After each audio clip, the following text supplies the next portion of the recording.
มามื้อนี้จะซ้อน้ำจะมาเว้าเกี่ยวกับเรื่องน้องแป้งเนาะเป็นหยังซ้อน้ำจึงบ่อยากเว้าหลายคือน้องแป้งนี่นะซ้อน้ำสมทบได้ทั้งหมดเนาะประมาณ20 ล้านซ้อน้ำจะเอาไปให้น้องแป้ง20 ล้านหัก2 ล้านไปเป็นค่าเดินทางเนาะหัก2 ล้านไปเป็นค่าเดินทางนะเพราะว่าคนจะเดินทางจากเวียงจันทน์ไปสวรรค์กับค่าน้ำมันก็ค่อนข้างไส้เขาเอิ้นว่าอย่างน้ำมันค่อนข้างแพงเนาะ จะหักไปใส่ในค่าน้ำมันและซ้อน้ำจะบจกเงินส่วนตัวของซ้อน้ำไปจ่ายค่าน้ำมันให้กับคนที่จะไปมอบเงินให้กับน้องแป้งนะเพราะว่าคันข่อยบ่ถึกใจในสิ่งใดข่อยจะบ่เต็มทีน้ำปันใดเนาะซ้อน้ำได้ซอยเงินไป5 ล้านโทรศัพท์1 หน่วยนะในการที่แบบคือรูปภาพที่สังคมเห็นนะหลายๆคนแน่นอนดีตนน้องแป้งนะแต่ว่าจริงๆเบื้องลึกเบื้องหลังของน้องแป้งนั่นนะก็บ่ได้แบบว่าบ่ได้ทำโตหน้าหักเพราะปันใดเนาะแล้วเงินที่พวกเจ้าสมทบทุนไปนะเนาะเอื้อยของน้องแป้งนั่นก็คือสาวกี้นะสาวกี้คันเจ้ายังเฮ็ดพฤติกรรมแบบนี้เจ้าควรเปลี่ยนเนาะอันนี้ก็บ่ฮู้ว่าเป็นเอื้อยเทหรือว่าเอื้อยจังใดเนาะได้เอาเงินของน้องนี่นะออกไปใช้ตั้งว่า20 ล้านนะเนาะเงินที่ว่าน้องแป้งเปิดบัญชีใหม่แล้วก็มีผู้ใจบุญมีคนที่ตนสงสารบ่ว่าทั้งคนลาวและคนไทยนะโอนไปให้นะสาวกี้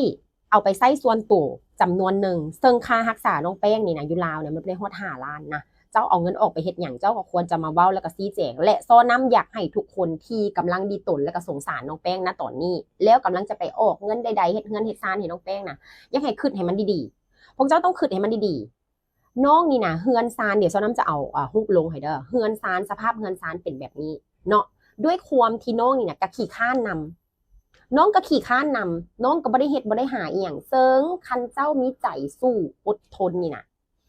จากความลำบากของเจ้าเนี่ยเจ้าสามารถไปเฮ็ดเวียกนอกได้ก็บ่แม่นโตน้อยๆแล้วน้องแป้งนี่นะก็บ่ได้หน้าฮักไปอย่างซ้อน้ำคือว่าก็บ่ได้หน้าฮักคือที่สังคมเห็นก็มีการกินท่อมเทิมใดๆแล้วก็บ่อยากเรียนหนังสือนะ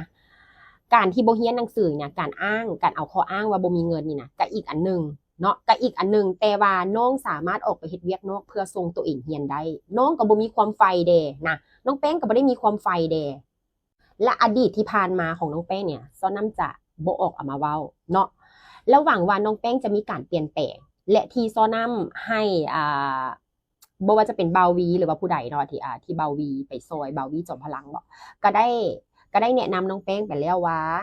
ให้เรียนหนังสือเด้อแต่น้องก็เลือกที่จะบ่เรียนนะน้องเลือกที่จะบ่เรียนน้องเป็นคนที่ตัดอนาคตของตัวเองเนาะทั้งที่หลายคนนี่นะมาสมทบทุนนี่นะมาให้น้องเรียนหนังสือ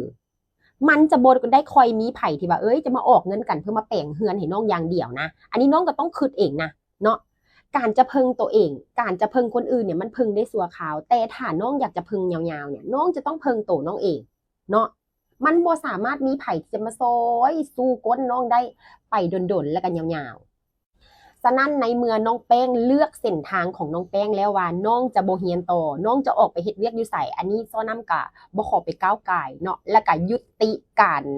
รับเงินสมทบทุนนี่ดนแล้วก็ได้20 ล้านก็คือจะให้20 ล้านมีป้ายมันออกมานะประมาณล้านปลายเกือบ2 ล้านนี่แหละที่โอนมาทางบัญชีไทยเด้เนาะอันนั้นก็จะเอาไว้ให้ใส่น้ำมันลดไปมอบเงินสดให้กับตัวน้องเองและเงินก้อนนี้พอน้องแป้งกับน้องแป้งจะเอาไปเฮ็ดหยังก็อันนี้ก็แล้วแต่ซึ่งเฮาบรรลุในสิ่งที่เฮาว่าเฮาจะให้แล้วเนาะบางคนบอกว่าแบ่งไปให้คนนั้นได้ไหมเขาลำบากกว่าแบ่งไปให้คนนี้ได้ไหมเขาลำบากกว่าคือเฮาได้เว้าแล้วว่าจะเอาเงินจำนวนนี้มาให้น้องเฮาก็ต้องเอามาให้น้องเพราะว่าคนที่ซอยก็ซอยย้อนว่ามีต้นสงสารน้องฉะนั้นพวกเจ้าก็บ่ต้องคิดหยังหลายเนาะว่าซอยเงินน้องไปแล้วน้องจะกลับมาทำตัวเหลวไหลอะไรทำไมก็ตามแต่มันบรรลุเป้าของเฮาแล้วนั่นก็คือเฮาคิดว่าจะซอยเฮาก็ได้ซอยแล้วเฮาก็จะได้บุญได้หยังกลับมาของเฮานั่นแหละเนาะส่วนข้าเจ้าจะเอาไปเฮ็ดอีหยังก็เป็นอีกเรื่องนึงจะเอาไปใช้ชีวิตฟุ่มเฟือยก็เป็นอีกเรื่องนึงก็เบิ่งสภาพเฮือนสภาพศาลคันยังคิดบ่ได้มันก็จะบ่มีไผมาคิดแทนเจ้าละนะ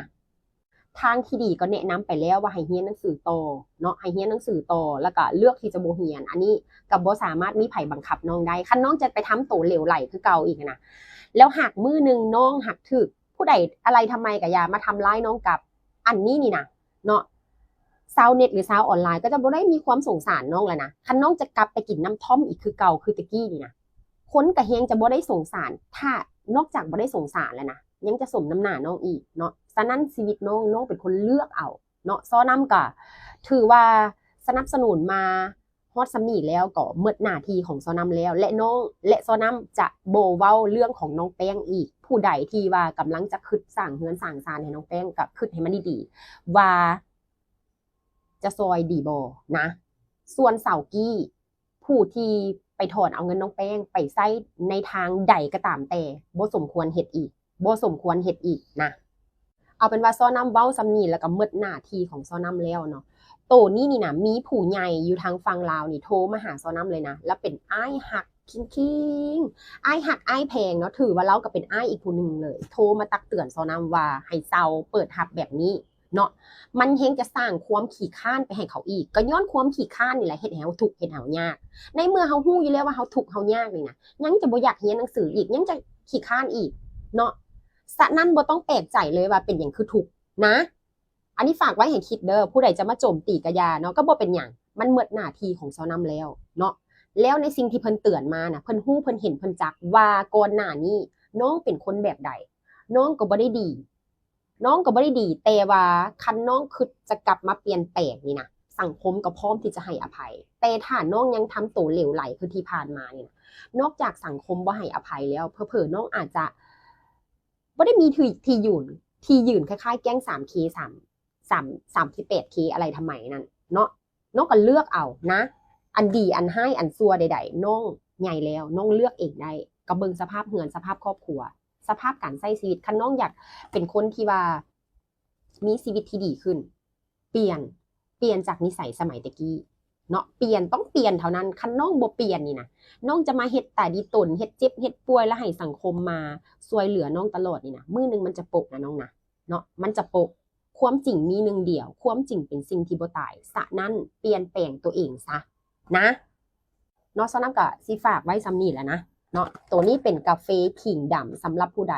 ที่ว่านอนหลับยากมักปวดกระดูกปวดหลังปวดบ่าเจ็บเส้นเจ็บเอ็นใดๆเนาะตัวนี้มันก็ยังมีสมไทยสมจีนสมเกาหลีก็จะซอยให้มันผ่อนคลายได้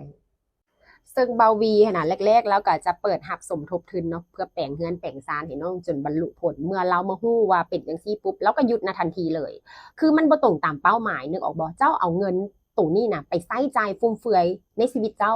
ขนาดทุกป่านนั้นนะพวกเจ้าข่อยเว้าอีหลีนะทุกป่านนั้นเฮือนเป็นแบบนั้นยังจะใช้เงินนี่นะอาทิตย์นึง20ล้านเจ้าเอาเงินมาใช้อีหยังอาทิตย์นึง20ล้านเงินที่เขาเอามาสมทบทุนนี่นะเขาดีตนเราเนาะแต่ว่าเอามาใช้แบบนี้ก็บ่ถูกนะแล้วคันน้องแป้งจะเอาเงินตัวนี้มาใช้ฟุ่มเฟือยแล้วบ่เอาไปแปลงเฮือนแปลงซานตัวเองนี่นะก็บ่ถูกอีกนะน้องแป้งก็เบิ่งหลังคาเฮือนแน่เบิ่งฝาเฮือนแน่เนาะอันนี้คันคิดบ่ได้ก็ยังจะทุกข์อยู่ต่อไปนะบาวีแล้วก็เฮ็ดดีที่สุดแล้วล่ะเนาะก็เป็นกำลังใจให้เนาะเฮ็ดดีก็เฮ็ดดีต่อไปนะบาวีนะเนาะคนที่มันทุกข์ลำบากเนี่ยมันยังมีอีกหลายเว้าอีหลีเด้อยู่บ้านเฮาเนี่ยยังมีอีกหลายเนาะส่วนคู่กรณีของน้องแป้งก็ตามข่าวที่พวกเจ้าเห็นแหละเนาะก็บ่ได้มีไผร่ำรวยไปกว่ากันนะการที่จะมาเฮ็ดจองห้องเนี่ยก็บ่ได้ร่ำรวยไปกว่าเขาสภาพเฮือนซานก็เป็นแบบนั้นพ่อแม่ก็หาเงินทุกข์ยากล